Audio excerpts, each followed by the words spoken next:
예, 안녕하십니까. 이정렬입니다. 이번 시간에는 2019년도 한국건축사 기출문제 강의를 하겠습니다. 본 강의는 반드시 스텝이 있죠, 여러분. 누누이 말씀드리는데 스텝이 있습니다. 첫 번째가 한국건축사 기본 강의 반드시 수강하시고요.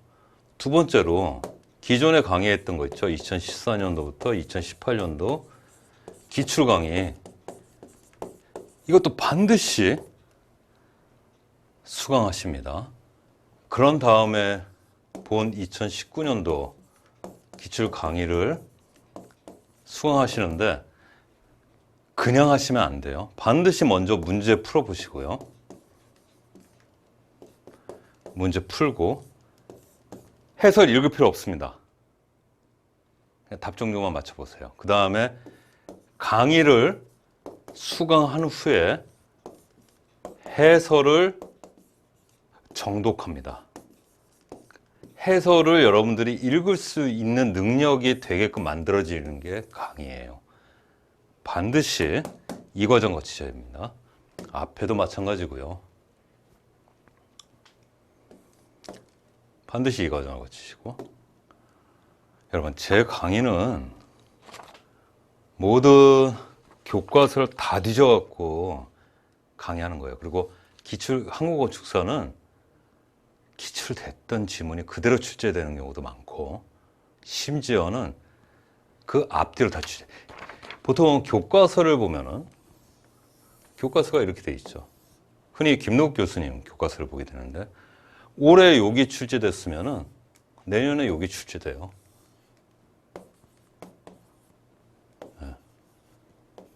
또 보면은 그 전에 2018년 이렇게. 그래서 앞뒤로 전부 이해하는 게 필요합니다. 기본서를, 교과서를 볼 때.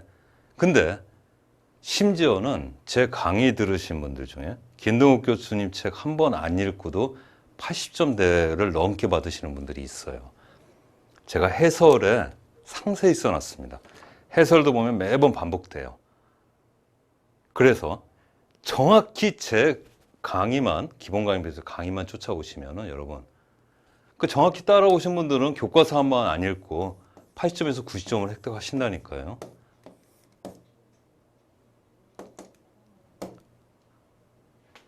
(90점도) 넘을 수 있습니다. 명심하시고 강의 잘 따라옵니다.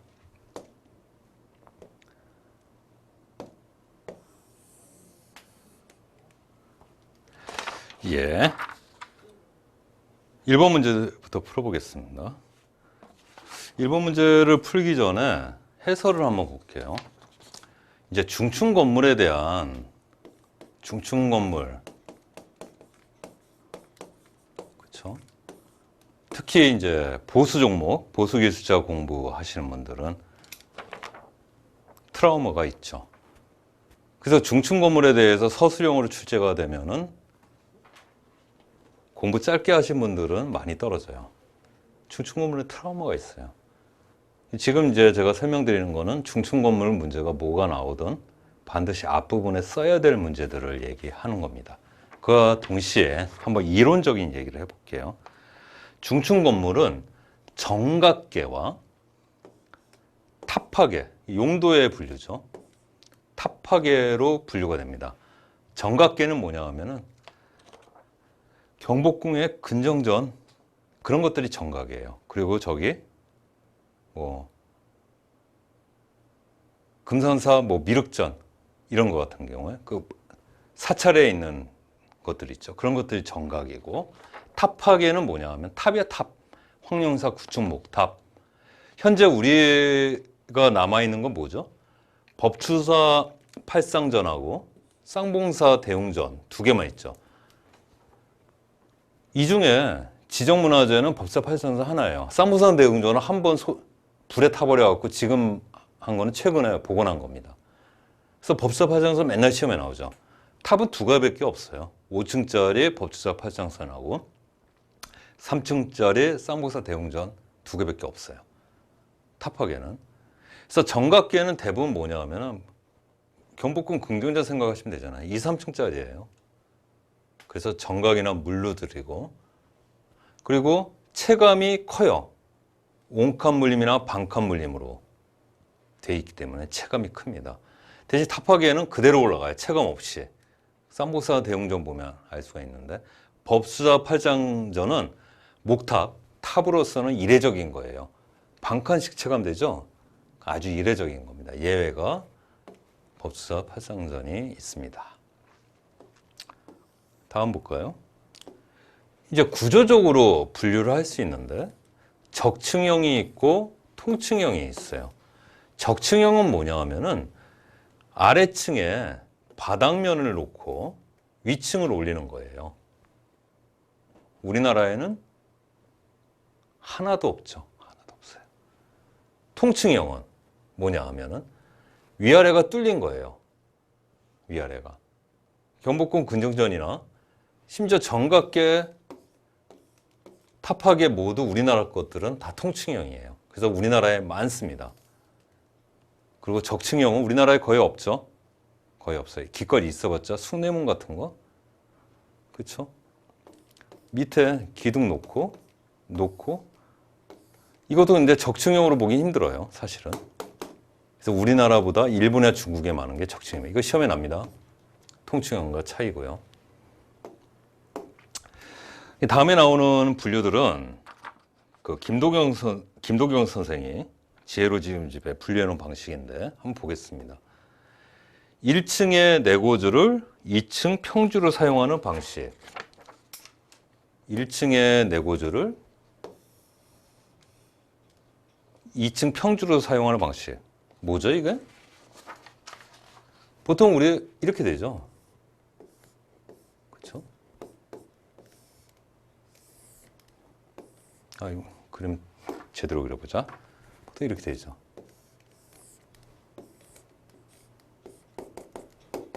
이렇게 되잖아요. 그렇죠? 그리고 2층에 보통 이렇게 그릴 수가 있죠. 그러니까 1층의 내고주가 2층의 평주가 되는 것이 뭡니까? 온칸입니다. 온칸 물림을 이런 식으로 말씀해 놓고 계시고요. 2번 하층의 퇴보 위에 상층 기둥을 올려놓는 방식. 이건 뭐냐? 이 부분만 빼놓고 보면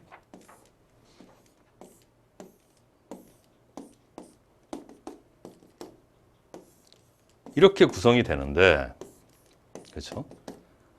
요 위에 탭보를 올린다는 거예요. 탭보를 이 위에. 그래서 하층의 탭보 위에 상층 기둥을 올려놓는 방식. 이 얘기는 뭐예요? 반칸 물림이죠. 그래서 반칸 물림을 김동근 선생님은 이런 식으로 표현하고 있어요. 반칸 물림.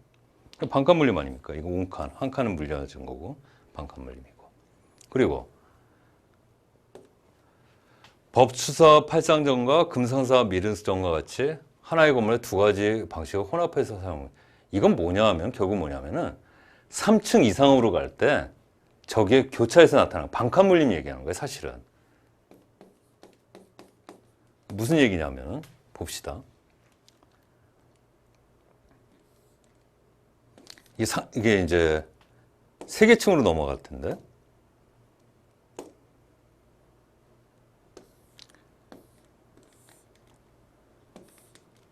(1층) 부분에서 이걸 올려요. 그렇죠? 1층 부분에서 올렸는데 2층에서는 또 이걸 쓰는 거야. 잠깐 제가 다시 그려볼게요. 이렇게 구조체가 쭉 되고요. 3층 이상에서 저게 나타난다는 건데 결국 보겠습니다. 1층 한쪽만 그릴게요. 이만큼 올라옵니다. 그렇죠? 이렇게 붙어요. 1층, 2층, 3층 지붕이. 여기 보십시오. 탭보 위에 상층에 기둥이 올라갔죠? 이 관계에서는 그냥 하층에 기둥이 상층에 기둥으로 되는 거죠. 그래서 반칸 물림에서 3층 이상에서는 이게 번갈아 날 수밖에 없는 겁니다. 이해되십니까? 그 얘기를 하는 거고. 4. 건물 중의 고주와 전유사의 평주 사이에 맞부르고 맞부 위에 상층의 평주를 세우는 방식.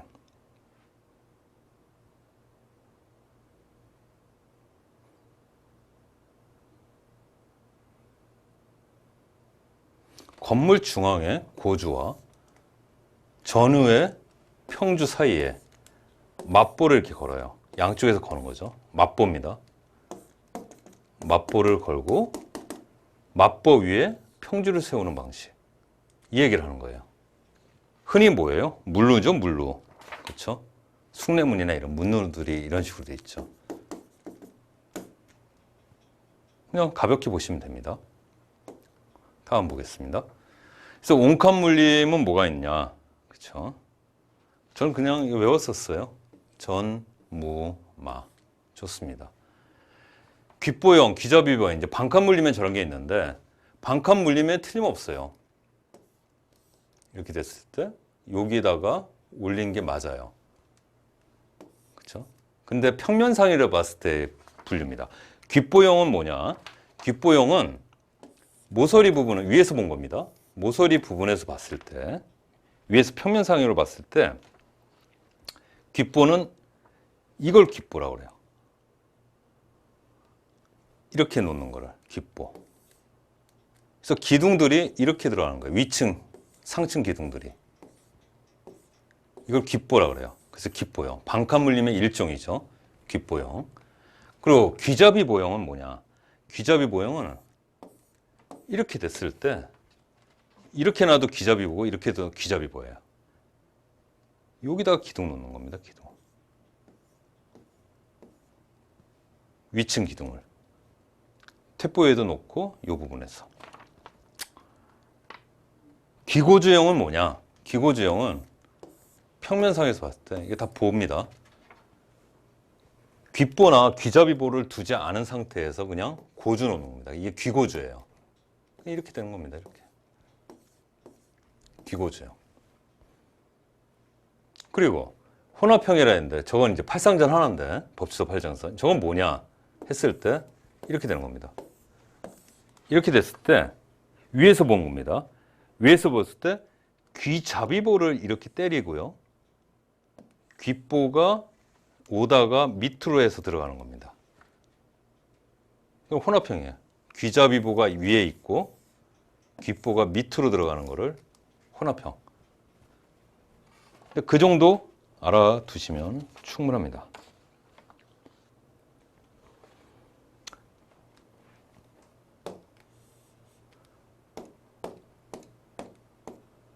예, 그렇게 되고 한번 건물들의 모습 볼까요? 금섬사 미륵전이에요. 금섬사 미륵전 보겠습니다. 하층에 예, 탭보 위에 상층에 외진주가 올라가죠. 예, 맞습니다. 전체적인 구조는 이런 식으로 되어 있죠. 금섬사 미륵전. 다음 화엄사 각한 정도 보면은 어떻게 됐어요? 하층에 탭보 위에 2층에 다 반칸짜리예요. 예. 외진주가 올라가는 거죠. 이 도면들은 그 보수하시는 분들은 기본적으로 하셔야 돼요. 무량사 극락정도 있고요. 무량사 극락전. 다 다포죠, 다포? 네, 다 다포입니다. 이제 문제가 되는 게 법치사 8장전인데 법치사 8장전은 시험에 더럽게 많이 나와요. 한번 특징을 한번 보겠습니다. 법치사 8장전은 시험에 맨날 나오죠. 나올 수밖에 없고 특징을 한번 말씀드릴게요. 법치사 8장전입니다. 여러분들이 아시는 법치사 8장전은 17세기 건물이에요. 재축된 거예요. 17세기 복원. 기단은 이전의 기단입니다. 통일신라, 기단은. 그러니까 그 전에는 기단만 있다가 임진의 날 이후에 17세기에 위에 목조 부분을 올린 거예요. 그 증거를 알 수 있는 게 뭐냐면은 심초석이 있고 이렇게 올라가는데 외부 기둥 같은 경우에 초석이 없어요. 초석이 없어요. 초석이. 그러니까 기존 규모보다 더 넓혀서 만들었다는 걸 알 수 있죠. 이 사람이 발 디딜 틈이 없어요. 기존의 규모는 아마 이 안으로 들어왔을 겁니다. 사람이 여기로 지나다니게. 근데 이걸 넓혀서 17세기에 재촉을 해보는 거예요. 기존에는 우리가 확인할 방법이 없죠. 그리고 초석이 없다는 게 특징이에요. 그리고 하나 또 보면은 기둥 굵기가 바깥쪽에서 안으로 들어갈수록 점점 두꺼워집니다. 이 얘기는 바깥으로 갈수록 얇다는 거예요. 가장 하중을 많이 받는 가운데 심주가 제일 굵고요. 점차 조금씩 얇아지는다는 것도 특징입니다. 그리고 다음 쭉 보시면 알 수 있겠지만은 그 심주가 쫙 있어요. 여러 가지 특징들이 있는데 아까 제가 혼합형이라고 했죠. 그래서 이 부분에 대해서 이게 봤더니 이 모습이더라 이겁니다. 그러니까 위에서 보면 이렇게 되는 거예요. 아까 말씀드린 것처럼 귀잡이보가 이렇게 있고요. 귓보가 이렇게 오다가 밑으로 들어갑니다. 귓보가. 그래서 이제 혼합형 이런 얘기를 하는 거죠. 또 재미난 게 보십시오. 1층 다포예요, 주심포예요? 주심포죠. 2층은 주심포죠. 3층은 주심포죠. 4층은 주심포죠. 5층은 주간 사이 있죠. 다포죠. 이게 특징이에요.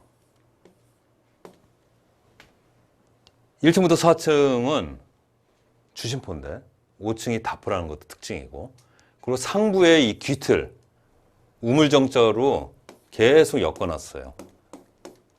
쭉쭉쭉쭉쭉쭉 귀틀집 마냥. 이것도 특징입니다. 이 정도 알아두시는 상태에서 문제 풀어보겠습니다.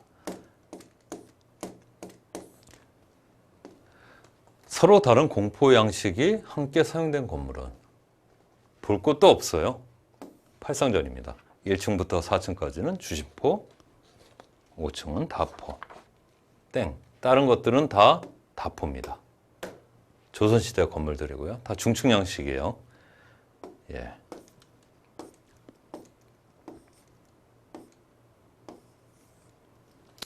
다음 문제 보겠습니다.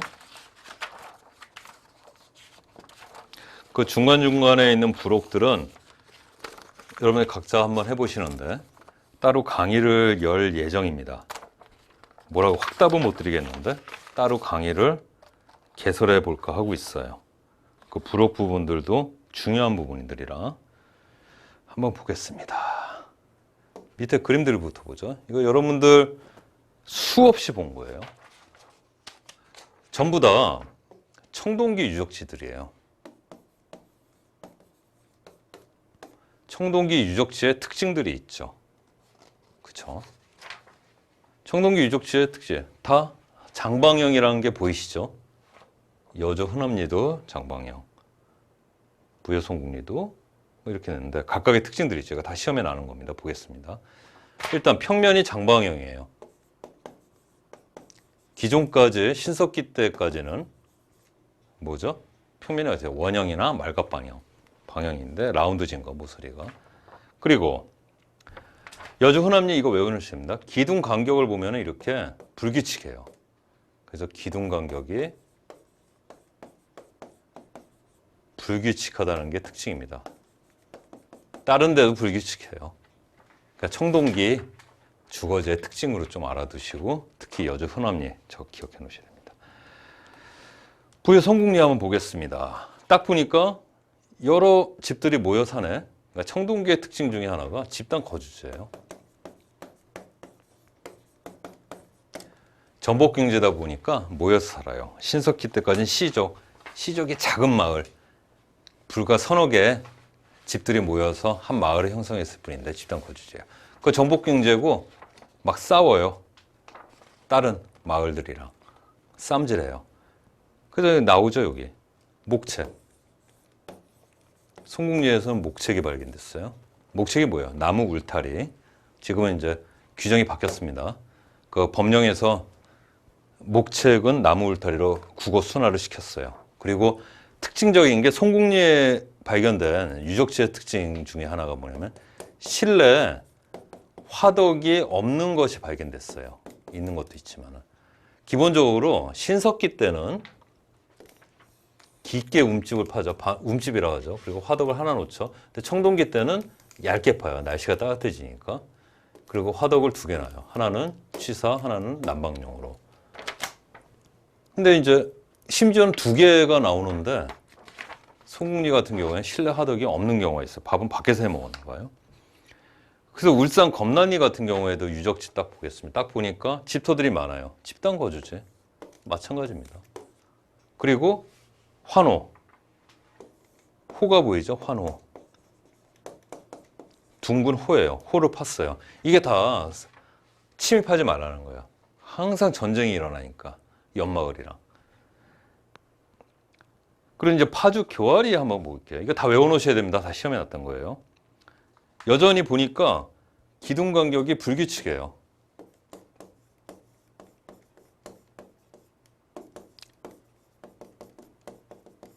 규칙적으로 해도 되고 불규칙하게 되고 그리고 중앙에 기둥열이 하나 또 있어요. 있죠? 그리고 중요한 게 이게 화덕인데 화덕이 한쪽으로 치우쳤어요. 화덕이 한쪽으로 치우쳤어요. 두 개 화덕이 한쪽으로 치우쳤다.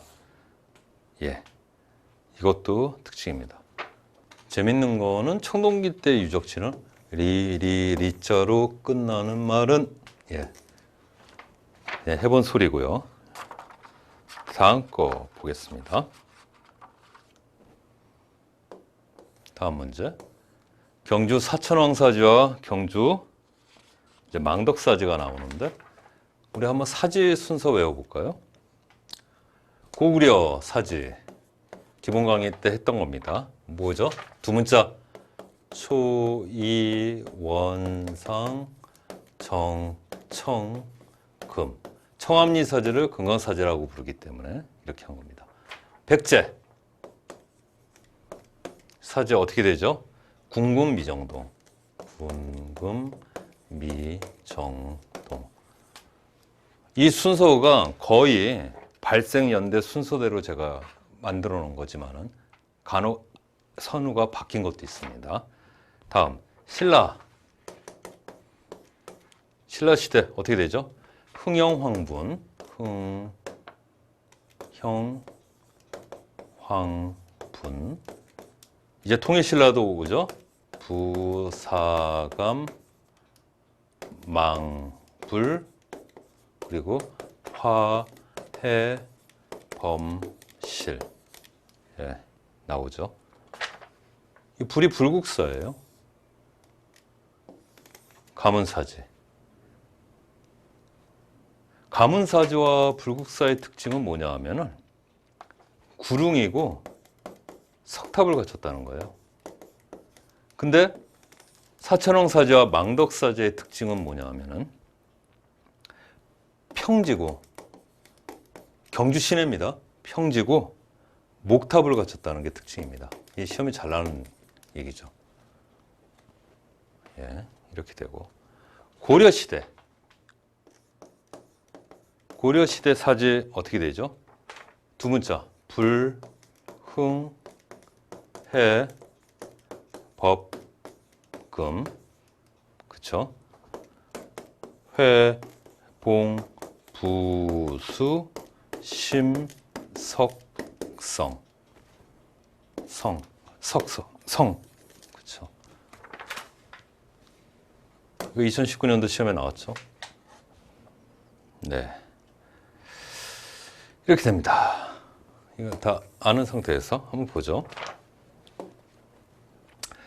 겨추 사천왕사지 사천왕사지 딱 보십시오. 둘 다 목탑이 있는 거예요. 이 중요한 게 사천왕사지 같은 경우에는 이 목탑입니다.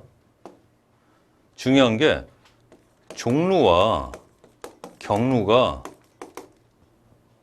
회랑 내에 있어요. 회랑 내에 있다는 게 특징이고요. 중요한 특징입니다. 그리고 초석이 발견됐는데 구멍 파진 초석이 발견됐어요. 다 시험해 놨던 거예요. 그리고 이 사천왕이라는 사천왕사잖아요. 이 이름을 어떻게 알았냐면은 노규 사천왕상전이라고 하는 이 벽체벽돌입니다. 벽체벽돌. 이게 발견됐어요. 여기에 사천왕사라고 써 있어요. 녹색이에요. 유약 발라서. 이 세 개 반드시 기억해 놓습니다. 목탑이고요, 당연히. 다음 망덕사지 볼게요. 망덕사지 같은 경우에도 목탑입니다. 종루경루 없죠. 이 종루경루가 안에 있다가 빠져나갑니다. 그래서 종루경루가 사실은 경내에 있다는 것도 우여곡절이죠. 이 정도 기억할까요? 13층 무조건 방형이에요. 방형 목탑이 발견됐죠. 아까 하다 말았는데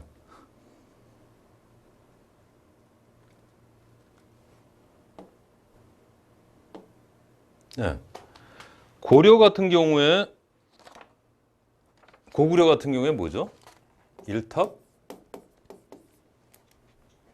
상금락이잖아. 그쵸? 그래서 팔각목탑이 많았어요. 팔각. 기본 강의 들으시면 많죠. 알죠? 그리고 백제 같은 경우에는 뭐죠? 1탑 1금당이죠. 이 탑은 사각목탑이 많았어요. 그리고 신라 같은 경우에는 쌍탑식이죠. 쌍탑식. 오죽하면 불국사가 석가탑, 불국사 산층석탑과 다부탑이 같이 있어요. 가무사도 동서 삼층 석탑 아니야. 동쪽에 하나, 서쪽에 하나. 예, 그 정도 알아두시고 이 정도는 달달 외워서 나와야 됩니다. 이제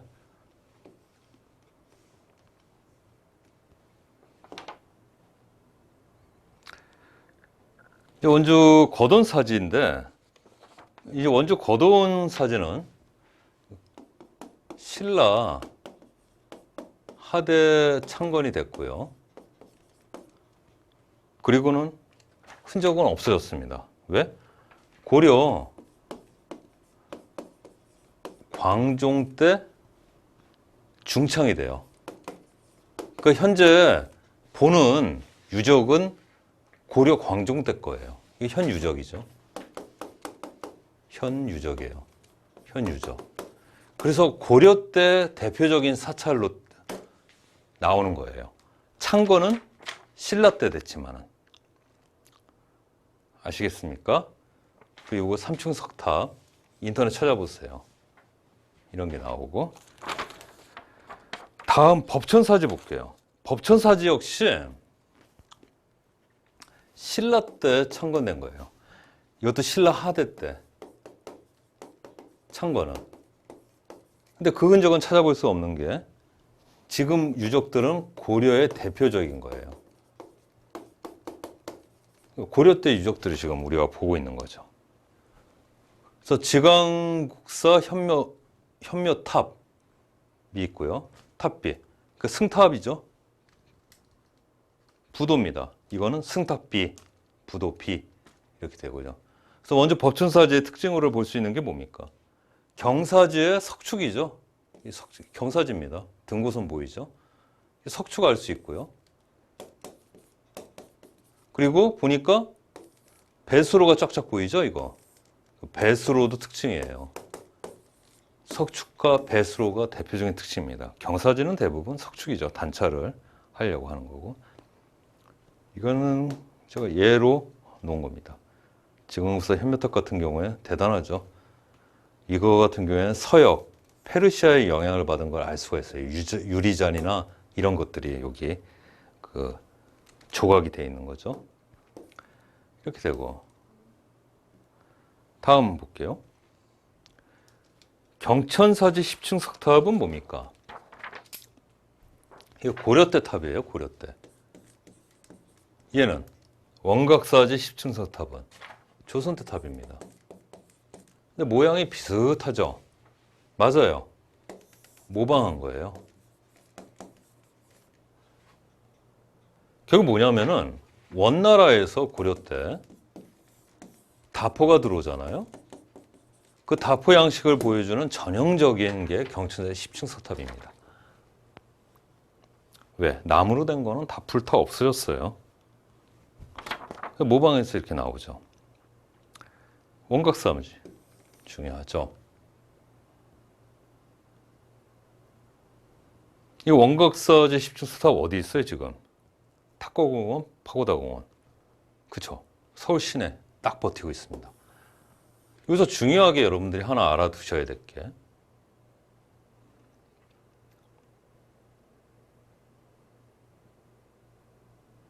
이 사찰의 경우 고려가 있고 조선이 있는데, 고려는 불교의 나라, 조선은 유교의 나라예요. 역시 그래서 도성 내에 고려는 사찰이 많아요. 조선은 아예 없는 게 아니라 일부 있어요. 그 대표적인 게 이거 외워놓으셔야 됩니다. 흥천사하고 원각사예요.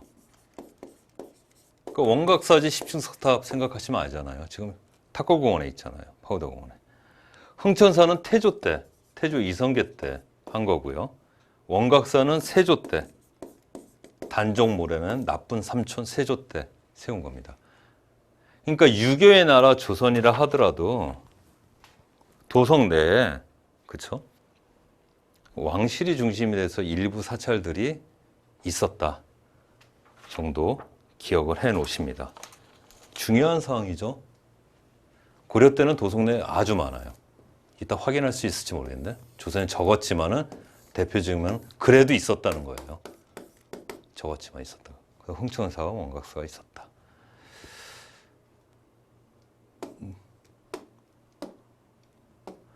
예, 이제 문제 한번 풀어보겠습니다.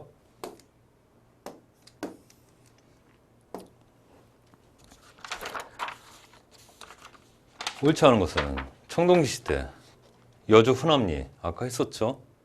부여성국리. 부여성국리는 맨날 나와요. 맨날. 목책이 있었다. 대규모 취락지가 구성돼 있었다.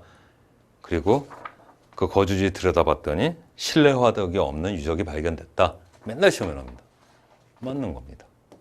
통일신라 사감 망불, 부사감 망불 맞죠? 둘 다 목탑이 있는 거죠. 중간에 끼는 거 하나 있죠? 가문사, 불국사. 얘네들은 구릉이고 석탑이다 했었고. 그리고 거돈사지, 법천사지 말씀드렸죠? 창거는 신라 때, 신라 하대 때 됐지만은 고려 때 중창돼서 현재 볼 수 있는 유적들은 고려 때 유적들이고, 그리고 고려의 대표적인 사찰지로 취급을 받는다 말씀드렸습니다. 조선시대 원각사제 중요하다고 말씀드렸죠. 도성 내에 있는, 한양도성 내에 있는 사찰이다. 일단은 그런 상태에서 이러실 수는 있어요. 공부가 안 된 상태에서는 얘네 둘을 맞는데 얘네 둘 놓고 헷갈릴 수가 있어요. 그렇죠? 근데 완조 법한사제에 한번 대해서 말씀드려 볼게요. 완도하면 생각나는 게 누구죠? 장보고죠. 청해진. 그래서 일단은 통일신라 때 장보고로와 관련 있는 걸로 추정을 하는 곳입니다. 법화사지가. 그리고 현재 유적은 고려 때 유적인데 중요한 게 있어요. 내줄 고래. 이거 뭡니까? 전면온돌이죠. 우리 온돌이, 그쵸? 전면온돌이 고려 초에 북부부터 시작해서 남부까지, 고려 말에는 남부까지 가게 돼요. 그 과정을 보여주는 거예요. 그 과정을. 그쵸? 남부, 완도가 여기 남부잖아요. 그래서 남부까지 내려갔다는 전면온돌이 그 증거가 되는 곳입니다. 완도가. 법화사지가. 고려 말에 남부까지 내려갔다는 전면온돌이. 이 정도 기억을 해 놓으십시오. 답은 법화사지는 고려 때 유적이에요. 이거 좀 이 두 개 놓고 헷갈릴 수 있습니다. 충분히. 옳지 않은 것은 4번입니다. 찍더라도 두 개 확실히 아니다 하고 두 개 놓고 찍어야지, 네 개 놓고 찍은 사람하고는 비교가 안 되죠. 예, 그 정도 알아두시면 됩니다.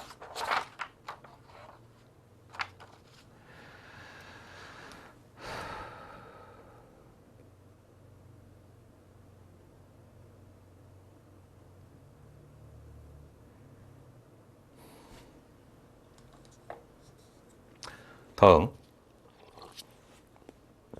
3번 문제 보겠습니다.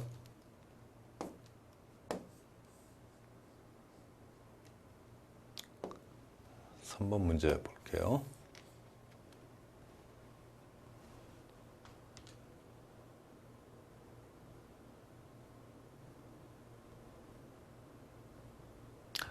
복습 하나 해볼까요? 옛날에 예전 기출문제 풀 때 했던 것 같은데.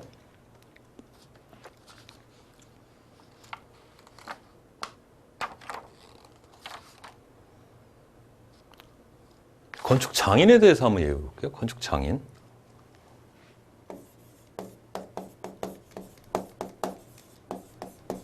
건축 장인에 대해서 얘기를 한번 해보겠습니다. 조선 때는 처음에는 시스템이 갖춰지지 않죠. 그렇죠? 그래서 승장, 고려 말부터의 승장이, 그러니까 승려 장인들이 공사를 했어요. 최고의 기술자들은 승려 장인들이었어요. 고려 때부터. 이게 그대로 답습이 됩니다. 조선 초에는. 그 조선 초에는 승장이었어요. 그러다가 어느 정도 정비가 이루어지고 관청장인들이 주도적으로 관공서 공사를 하게 됩니다. 그렇죠? 건국 초기에는 관청장이 따로 시스템이 없잖아요. 그렇죠? 그래서 승장들이 고려 말부터 승장들이 계속 하다가 어느 정도 이제 관청장인들이 돼요. 그래서 임진왜란 후가 문제예요. 임난 후, 양난 후라고 해야 돼요. 양난 후에는 관청장인들이 다 도망갔어요. 양난 거치는 동안에. 밥 먹고 벌기 힘든데. 남아있는 거는 승장뿐이 없어요. 승장. 그래서 승장의 전성시대라는 얘기가 나와요. 영자의 전성시대가 아니라. 그래서 주로 불전도 이 사람들, 승려 장인이니까 자기 사찰도 하고요. 관청마저도 승장들이 재건을 합니다. 왜? 관청장인들 다 도망갔어요.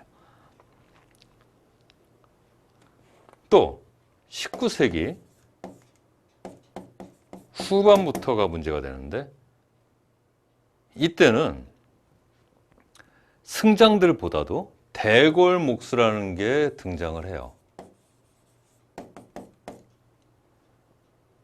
그러니까 이후에 승정의 전성시대고 어느 정도 임난 후에 시스템이 다시 복구되면서 관청장인들이 있겠죠. 그런 이후에 19세 후반 같은 경우에는 세도 정치대가 문란할 때 아니에요. 그래서 경력들, 대궐에서 일하던 목수들이 밖으로 나오기 시작합니다. 그래서 전국 곳곳에 누정이나 별서 이런 아름다운 건물들이 이 사람들이 하게 되고 전 한반도 전체가 전국이 건축 수준이 평준화되고 보편화되는 계기가 돼요. 아시겠습니까? 잘 알아두십시오. 조선 초에는 고려 후대부터 내려오던 승장들이 초기에 가지고 있다가 어느 정도 정비된 후에 관청 장인으로서 시스템을 갖추게 되고요. 그리고 임진왜란 후에는 관청장인들 다 도망가서 임진왜란 겪으면서 그래서 승장들이 전성시대를 영위하게 돼요. 승장들이. 그런 이후에 19세기 후반에 세도정치다 뭐다 해갖고 관청이 초토화됩니다. 그렇죠? 그러면서 이제 그 관청에서 일하던 대궐 목수들이 밖으로 튀어나와요.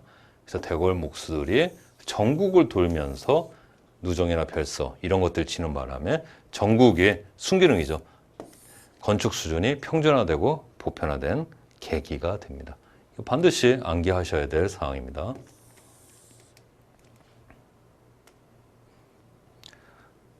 이거 2018년도에도 기출됐던 문제 똑같이 났습니다. 2018년 기출문제.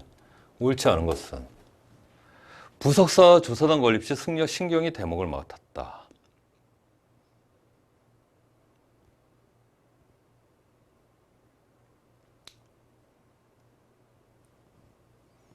하나 더 해봐야겠다. 제가 고려 때 승장 얘기했죠? 네, 고려 때 승장 얘기했죠. 그 대표적인 거를 알 수가 있습니다. 이제 봉종사 극락전과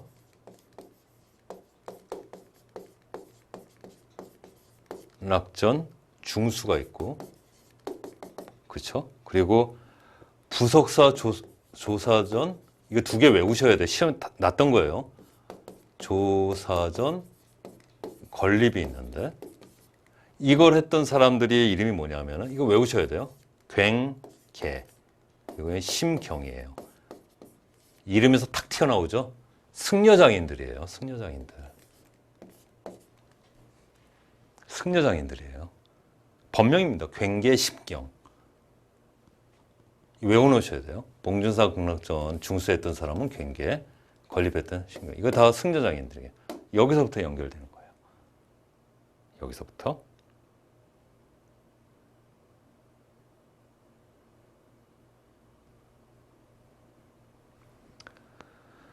그리고 임난 후에 승장의 전성시대라고 그랬잖아요.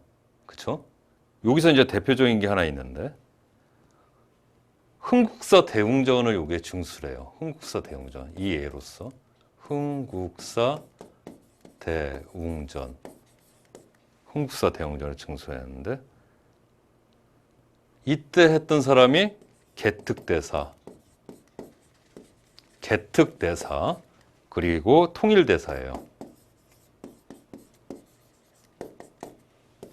요 예로서 불전 흥국사 대웅전이 튀어나옵니다. 이거 암기해 놓으셔야 됩니다. 다 기출됐던 지문들이에요. 이거 꽉 암기해 놓으셔야 됩니다. 꽉.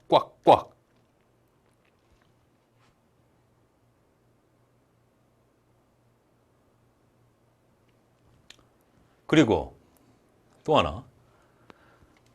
고려 때 승장들이 조선 초에 넘어와서 승장으로서 역할을 한다고 그랬잖아요. 그래서 이때 숭례문을 누가 만들었냐 하면은 각희. 승려예요, 승려. 각희. 숭례문. 각희. 이제 판서가 그지같이 됐는데 여러분들 그지같이 일단 메모는 하시되 복습하실 때 정리 잘 해놓으셔야 됩니다. 이거 반드시 외워놓습니다.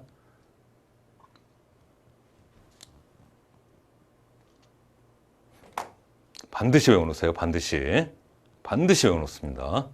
잠깐 스톱시키고 정리 제대로 하던가. 이거는 맨날 시험에 나요. 맨날 큰 흐름으로서 시험에 나기도 하고 내부적으로도 시험에 나기도 해요.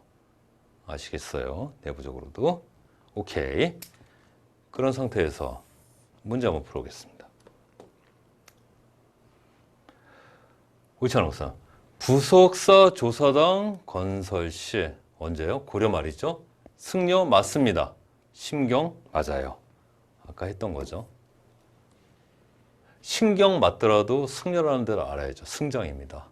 그리고 1592년이 임진왜란 아니에요? 그래서 그 이후에 다 불타버린 흥국사 대웅전 중공공사에는 박자청 아니죠. 아까 누구였죠?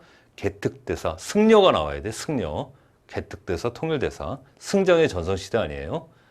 박자청은 진짜 유명한 사람이에요. 이 문제 틀린 사람은 아무도 없을 거야. 박자청은 내시며 무관이에요. 창덕궁 공사를 주관했던 사람이에요. 그래서 창덕궁이 경사지에 축이 흔들리면서 올라가죠. 그래서 우리 5대 궁궐 중에 유일하게 세계문화유산으로도 된 건데, 그래서 내쉬면서 무관이기 때문에 자유로운 사고가 가능해서 이렇게 축이 흔들리고 이런 궁궐 건축을 시도를 했다라고 해서 평가를 받는 사람입니다. 다른 거 다 몰라도 박장천 때문에 다 맞았을 거예요. 내쉬면 무관이었던 사람입니다. 그리고 18세기 불국사 대웅전의 중건 영조 때입니다. 기단은 통일신라 시대 때 거라고 얘기했어요. 불국사는. 승려가 맞아요. 쾌연이 맞다. 이것도 기출지문입니다. 쾌연도 기출이에요. 그리고 조선초 숭례문 창건시 승장이어야죠. 승려 각희가 대목을 맡았다. 정답. 여러분 다시 말씀드리지만 이거를 정확히 알고 계셔야 돼요. 이거를. 이따가는 명칭 변화에 대한 얘기를 할 거예요. 건축 장인에 대한 흐름을 말씀드린 거고, 이따가 문제는 명칭 변화에 대한 얘기를 하겠습니다. 이거 정확히 세기까지 해갖고 정확히 암기하고 계셔야 돼요. 이거 아시겠어요? 정확히 암기하고 계셔야 됩니다.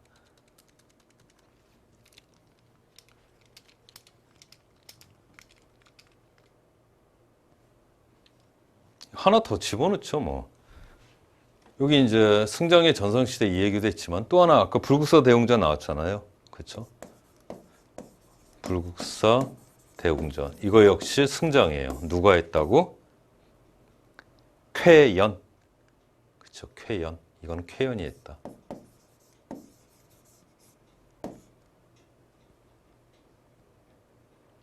예, 쾌연이 했다. 정확히 알아두셔야 됩니다. 이거에 대한 예입니다. 예, 이거 안 지울게요.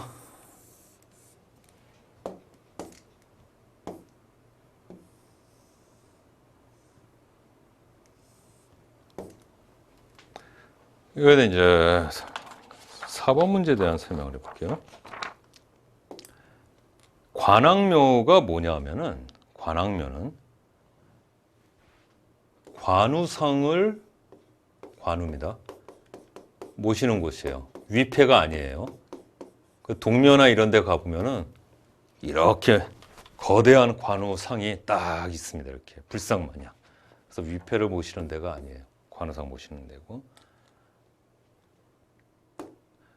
어떤 상징적인 인물을 신격화해갖고 모시는 전통은 우리나라에 없어요. 신격화시킨 거거든요. 이거는 부처 마냥. 근데 중국에는 있어요. 그래서 이거는 임진왜란 이후에 명나라 군대가 우리 원군을 오잖아요. 명군이 전래를 한 겁니다. 그리고 역시 중국에서 왔다 보니까 벽체가 조적이에요. 이게 큰 특징입니다. 조적이에요. 벽체가 중국에서 오다 보니까. 꽉 외워놓습니다. 꽉. 다음 향교에 대한 얘기 또 해볼게요. 향교.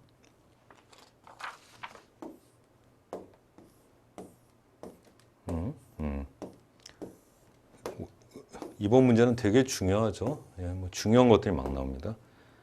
다 기본 강의에서 했었고 이전 기출문제에서 다 설명했던 건데 또 합니다. 향교 보겠습니다. 관악이죠. 관악입니다. 기본적인 구성이 이렇게 되죠. 전묘, 후악. 왜? 평지에서는 앞부분이 위기가 높은 곳이기 때문에 제사 기준에는 전묘, 후악에 이제 구성을 가지게 되죠. 전묘, 후악인 경우에는 전제, 후당, 명륜당 공부하는 곳이죠. 제 양쪽에 놓죠.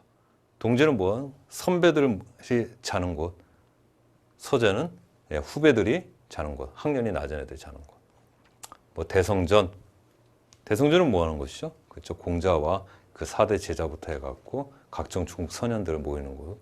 동문은 그렇죠. 중국의 유학자들 제사 지내게 위패 모아놓은 거. 서문은 한국의 유학자들 위패 모아놓은 겁니다. 그래서 초창기에는 대도시에만 생겼어요. 전형적인 평지이기 때문에 전묘 후학의 구성을 가지고 전제 후당의 구성을 갖습니다. 그래서 대부분 명칭도 보십시오. 서울, 나주, 경주, 전주. 대도시들 아니에요. 그 중에서도 서울과 나주 같은 경우에는 명륜당에 익랑이 있어요. 익랑. 그 외에는 익랑이 대부분 없습니다. 공간 확보가 됐다는 뜻이죠. 경주, 전주보다 서울, 나주가 더 컸다는 거죠. 규모가. 그러니까 익랑이 있다는 것도 특징입니다. 그러다가 이제 전국으로 다 퍼져갑니다. 350개 9년에 다 설치를 하게 돼요. 거진다. 관악이기 때문에.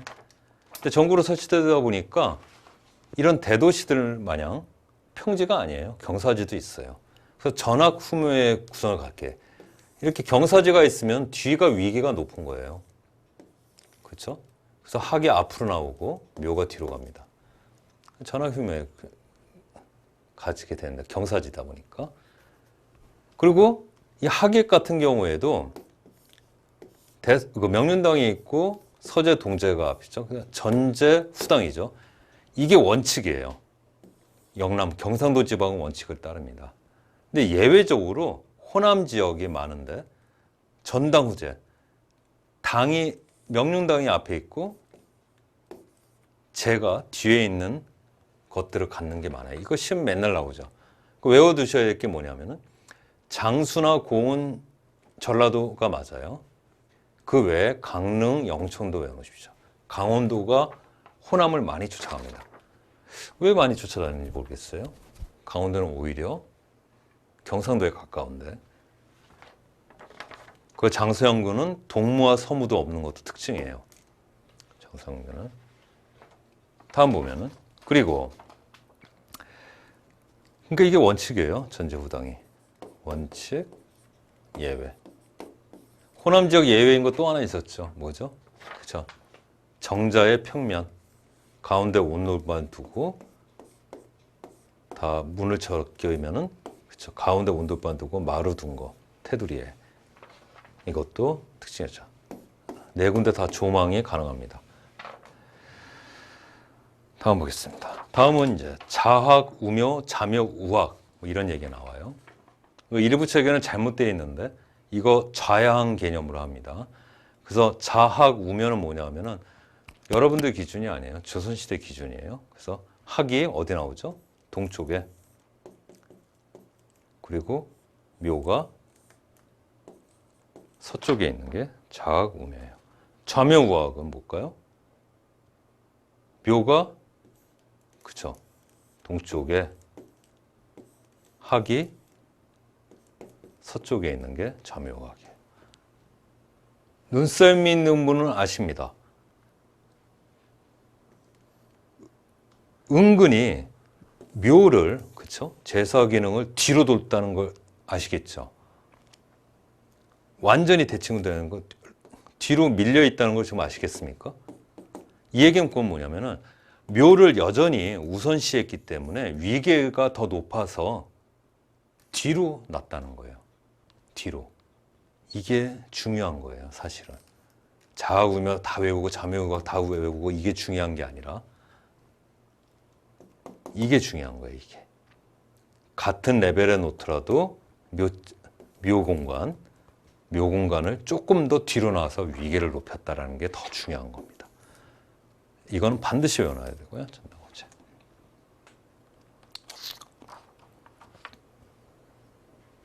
아시겠습니까? 예. 다음 거 하나 볼게요. 그쵸? 정자각에서 여기서 완전히 끝판을 내겠습니다. 정자각은 고려 중기에 시작된 걸로 추정합니다. 일부체는 뭐 고려 때는 없었다 이런 거 있는데 아니라 고려 중기 13세기에 시작된 걸로 추정해요. 어떤 걸로 근거로 하면 원종의 무덤이죠. 원종의 무덤. 소릉이라고 해요. 이걸로 근거를 삼아서 고려 중기부터 시작된 걸 추측을 합니다. 보겠습니다.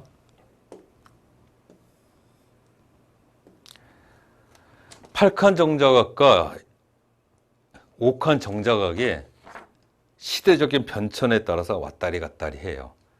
그거를 여기서 정리해 드릴게요. 조선 전기에는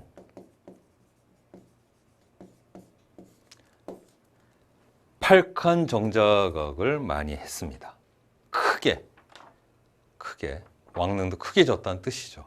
크게 했던 거예요. 정전이 5칸이에요. 배위청이 3칸. 예. 크게. 그러다가 임진왜란을 거치면서 축소가 돼요. 그래서 임진왜란 후에는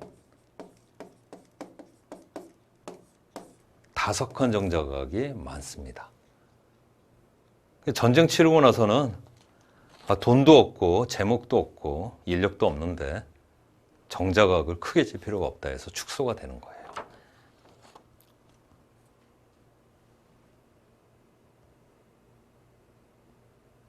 그 5칸 정자각은 맞배가 많아요. 맞배. 보세요. 맞배잖아. 그렇죠? 팔짝으로 하게 되면 일로 들어가요. 기껏해야 정전이 3칸인데 이 3칸짜리 집에서 여러분 팔짝 집은 이렇게 하면 얼마나 없어 보여요. 그쵸? 3칸짜리 집이니까 맞배가 낫다는 거예요. 되게 없어 보이는. 여기가 더 길겠네, 여기보다. 그쵸? 이게 말이 되냐는 거예요, 이게. 이런 지붕이. 3칸짜리인데. 적어도 8칸짜리 정자각 정도 돼야 팔짝으로 가는 거죠. 정전이 5칸이잖아요. 이 5칸 정도 되면은 5칸 정도 되면은 팔짝으로 할 만하다는 거예요. 팔짝으로. 맞배가 오히려 더 이상하죠. 그렇죠? 뭐 당연한 겁니다. 무조건 안개하는 게 아니에요. 개연성을 따져보세요. 내가 어떻게 할 것인가. 이유를 찾아보세요. 이러면은 이런 식으로 이해해 놓으면은 절대 안 까먹습니다. 다시 그래서 조선 전기는 8칸이었다가 임진왜란 때 돈도 없고 그렇죠? 제목도 없고 사람도 없어. 그 5칸으로 팍 줄어요. 그러고 있다가 17세기에 다시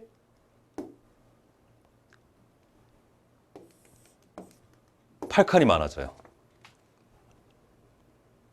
전쟁한 지 한 100년 정도 지나니까 슬슬 먹고 살만해진 겁니다. 그래서 다시 8칸 정자각을 쟀다 짓기 시작해요.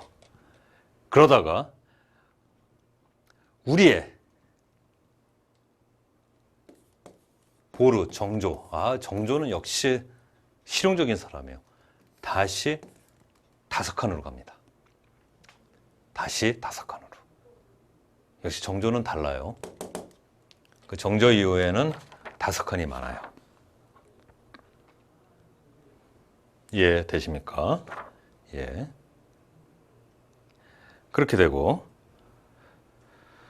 그래서 현재 정자각 중에 숭릉만 8작입니다.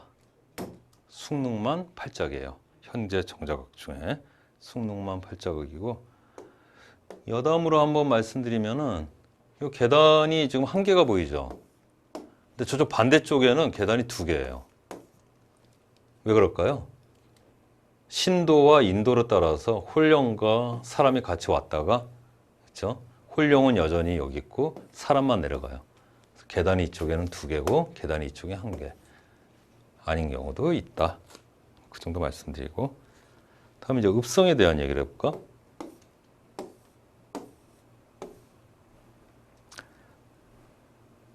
읍성에 대한 얘기를 할 건데,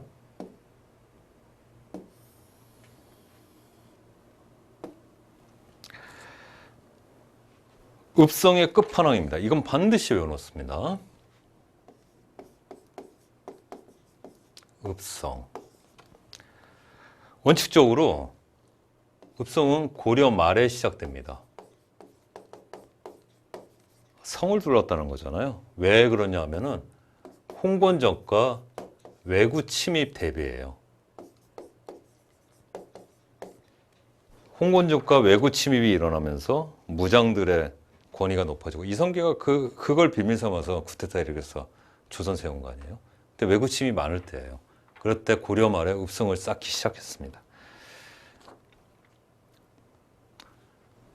대부분 토축성이었어요. 대부분. 근데 이제 조선 초 때 이 토축성을 석축으로 개축을 합니다.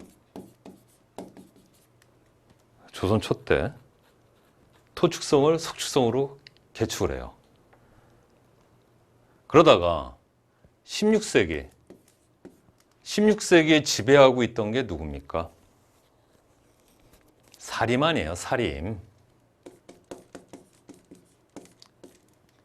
얘네들 때문에 임진왜란이 일어났잖아. 그래서 읍성을 경시합니다. 경시란 뜻이에요. 이러니까 임진왜란이 일어나지. 그렇죠? 그리고 사림이 문제야. 그다음에 이제 임진왜란 후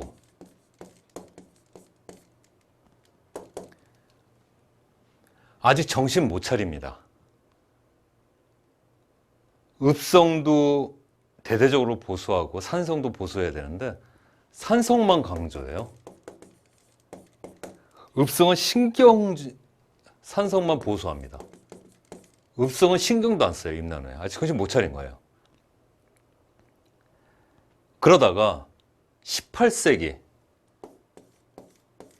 더 지나서죠. 그렇죠? 임진왜란 후면 17세기라는 거예요. 18세기 초에 대해서 초쯤 돼갖고 이제 정신 차립니다. 이제서야 읍성의 중요성을 깨닫기 시작해요. 그 중증적으로 보수가 일어나죠. 이래서 알 수 있는 게 뭐죠? 방어시설. 예를 들면 뭐가 있지? 옹성. 그쵸? 옹성이나 치성 같은 방어시설 듭니다. 전주 풍랑문이나 18세기에 주로 정조 때 그 화성 보면서 알 수가 있어요. 그러고 있다가 20세기에 일제강점기, 일제강점기는 뭔가 1910년에 한일병합이 일어나죠. 일제강점기에는 얘네들이 도시화한다고 다 깡그리 불도저를 밉니다. 그래서 해체됩니다. 해체. 거진. 뭐 도시화라는 명목으로, 뭐 도로 개설이라는 명목으로 해체가 됩니다. 아주 이게 전부입니다. 읍성의 역사의 전부입니다. 이거 계속 했던 시험이에요. 제가 해석했던 겁니다. 이 18세기라는 시대는 시험에 자주 등장을 해요. 그 18세기에는 건축 기술도 이때 발달하고요. 그리고 중층 건물들도 17세기부터 이제 중층 건물이 재건축이 되긴 하는데 18세기 중점적으로 일어나고, 왜 그러냐면은 임진왜란이 1592년이잖아요. 16세기 말. 그리고 이제 호란도 연달아 일어나죠. 17세기 초까지. 그리고 그 양난을 거치고 난 후에는 경제적 여력도 없고 뭘 할 여력이 없어. 먹고 살기에 바빠요. 몇십 년간은. 그래서 17세기 임난 후에 지나가고 17세기에는 먹고 살기에 바빠서 뭘 해볼 여지가 없습니다. 그러고 있다가 18세기에 들어와서 이제 정신들이 나는 거예요. 그래서 역사적으로 보면은 장시의 등장 기억나시죠? 그리고 뭐 그 시장 경제가 들어와서 부자가 되는 농민들도 있고 상인들도 생기고 양반들보다 더 잘 사는 뭐 광작, 뭐 농업 기술의 발전, 다 18세기에 일어날 수밖에 없는 게 양난, 임진왜란 특히 바로 직후의 100년간에는 먹고 살기 바빴고 18세기에 들어서 이제 정신이 나면서 본격적으로 뭔가 하는 겁니다. 그래서 18세기에 결정적인 사건들이 많이 일어나요. 한국 건축사에서도. 18세기에 건축기술 발전하고 연장도 발전하고 막 이래요. 이따가 또 문제 확인할 수 있을 텐데. 그래서 18세기를 정확히 아셔야 돼요. 그 시대적 그 과정이 있는 거예요. 그렇게 되고. 그리고 읍성은 생각해 보십시오. 평지에 주로 생기죠? 마을은 주로 평지에 있어요. 산지보다. 그렇기 때문에 모양도 원형 아니면은 방형이에요. 산지에 있으면 부정형이겠죠, 이렇게. 그래서 원형이나 방형이 훨씬 더 모양이 맞습니다. 읍성의 모양은. 읍성의 모양. 원형이거나 방형인 경우가 훨씬 많아요. 부정형보다. 예, 그 정도 알아두시고 하나 더 하겠습니다. 읍성이 나왔으니까 하나 더 하는 겁니다. 읍성의 구조 한번 하겠습니다. 이따가 안 하려고 하는 겁니다. 이따가 안 하려고. 이따가 안 하려고. 읍성이 어떻게 생겼죠? 이렇게 생겼습니다. 방형으로 한번 그려볼게요. 방형입니다. 크게 동서대로가 있고요. T자형 또는 U자형이라고 그래요. 대로가 이렇게 생겨요. 그래서 읍성 같은 경우에 여기 관하가 있어요. 관하보다 높은 곳이 동쪽이잖아요. 좌측, 좌의정이 훨씬 더 높아요. 우의정보다. 그래서 객사가 여기 있습니다. 이렇게 있어요. 그래서 흔히 읍성에서 문 같은 경우는 이렇게 두죠. 그렇죠? 성문들을 이렇게 둡니다. 북문 같은 경우에는 점점점하게 없거나 있어도 사용을 안 하죠. 시체나 드나드는 문이에요. 이런 상황에서 보통 남쪽에는 성황단을 놓습니다. 성황단. 혹은 뭐 기후단. 성황단은 연못신한테 제사 지내는 거예요. 연못신. 그리고 이제 자묘 우사에 따라서 문묘를 여기다 놓고요. 뭐 향교가 그 역할을 대신할 수도 있겠죠. 사직을 여기다 놓습니다. 사직단. 사직단 같은 경우에는 서울 같은 경우에는 두 단을 놓죠. 사단이 동쪽, 직단이 서쪽. 사단은 토지신, 직단은 곡식신. 근데 지방 같은 경우에는 하나로 대신하는 경우가 많았어요. 사단 역할도 하고 직단 역할도 하는 지방 같은 경우에는. 그리고 여단을 놔요. 여단은 그래서 북쪽이나 서쪽에 놓아요. 주로 서쪽인데. 여단은 뭐냐면 무사 귀신. 이 뭐냐면은 제사 지내는 사람이 없다는 거예요. 그러니까 무용고 귀신이죠. 위로하는 곳입니다. 얘네들이 떠돌아다니면 인간 해코지하니까. 이해되십니까? 네, 이렇게 되고 이 상황에서 이제 18세기가 됐다고 치죠. 18세기. 장시 발달하잖아요. 장시가. 그죠? 18세기 장시가 발달하잖아요. 그래서 장터가 중앙에 여기에 많이 열립니다. 관아나 객사. 장터가 여기 많이 열려요. 또 장터가 서쪽 문 이쪽에 많이 열려요. 여기는 읍성 내에서는 여기 사람이 제일 많이 가니까 남대문 시장 생각하시면 돼요. 우리나라도. 여기 많이 열리는 건 맞는데 왜 서쪽 문에 많이 열렸는지 생각해 볼 일이라는 거죠. 이 당시에 재수 없는 거긴 하지만은 재수 없긴 하지만은 관리들은 주로 동문으로 출입을 했어요. 관리들은. 좌측이 높잖아요. 백성들은 주로 서문으로 출입을 했습니다. 관리들이 장 볼 일 없죠. 일반 하층민들이 장을 보잖아요. 그래서 서쪽 문 밖에 줄을 열었습니다. 이게 읍성의 전부입니다. 여기서만 계속 출제가 돼요. 이거 외에는 출제가 안 돼요. 이것만 계속 출제가 됩니다. 역대. 지금까지 수업 들어오신 분들은 다 할 겁니다. 지금 말씀드린 그래서 이 부분과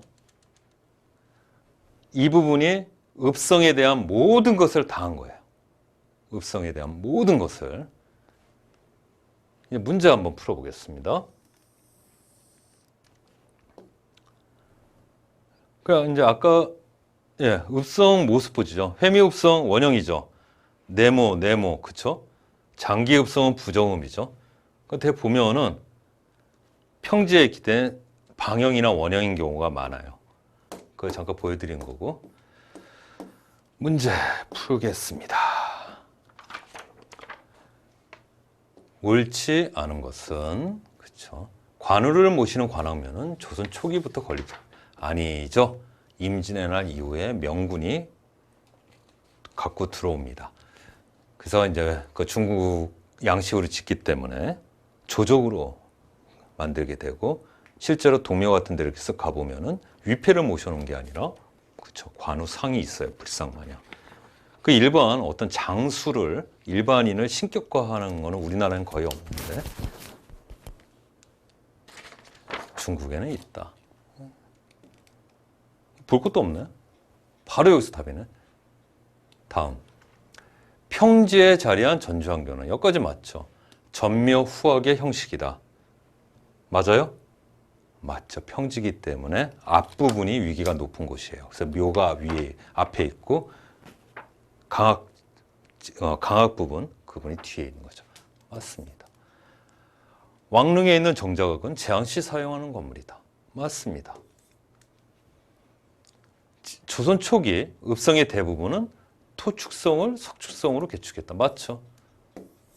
토축성이 뭐야? 고려 말에 홍건조 왜구 때문에 고려 말에 쌓아진 읍성들을 개축했죠. 맞습니다.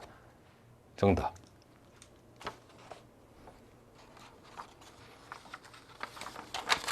이번 강의는 여기서 마치고요.